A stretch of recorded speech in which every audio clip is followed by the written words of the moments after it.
দেখো পীড়িতের গটি, তুমি আমার সাথে সব সময় চ্যাটাং চ্যাটাং কেন? ওরে বাবা রে, কারো দরবার ভাই, কারো দর্শি রে।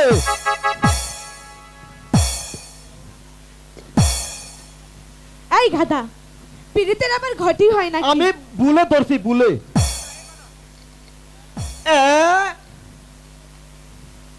তুমি তো একেবারে ওই পরদেশির সাথে ওই পীড়িতের গিট্টু বাজায় রাখছো।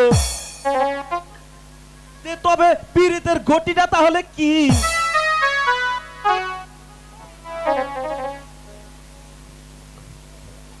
কিরে গোলমাল আলী, তুই এত গোলমাল করছিস কেন? আমার নাম গোলমাল আলী, তাই আমি এখানে গোলমাল করছি।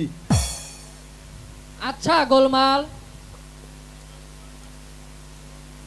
তোমার মা তোমার নাম গোলমাল রাখলো কেন? আর কি কোনো নাম ছিল না?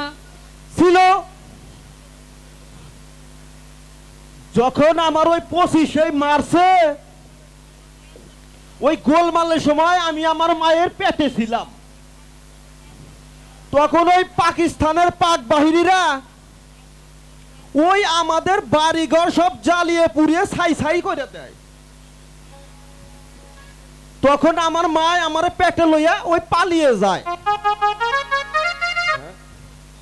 ওই রাস্তায় যাইয়া দেখে ওই পাক বাহিনী আর মুক্তি বাহিনীর সাথে বিরাট যুদ্ধ লেগেছে।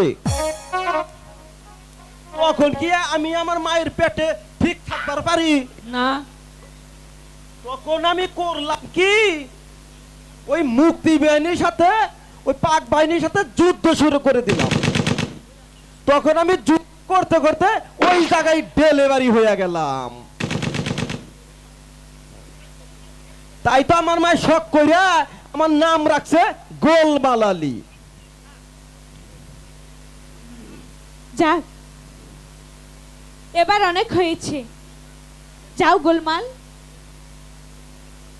তুমি ওই পশ্চিম পাশের গেটে পাহারা দিবে,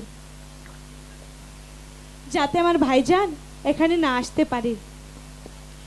হ্যাঁ, তাই যাচ্ছি। এই বেটা হারামজাদা,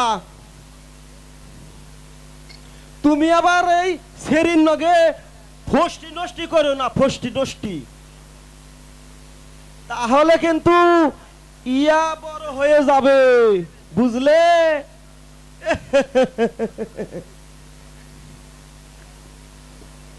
আচ্ছা সাথী, তুমি বলতে পারো আমি তোমার জন্য কেন এত পাগল হলাম? পাগল কি তুমি শুধু একা হয়েছ? তোমার জন্য কি আমি পাগল হইনি? যদি আমার বুকটা ছিঁড়ে তোমাকে দেখাতে পারতাম, তাহলে হয়তো বা তুমি দেখতে পারতে তোমার জন্য এই বুকের মাঝে কত ব্যথা। তাই নাকি? দেখি কি ব্যথা তোমার বুকে জমে আছে।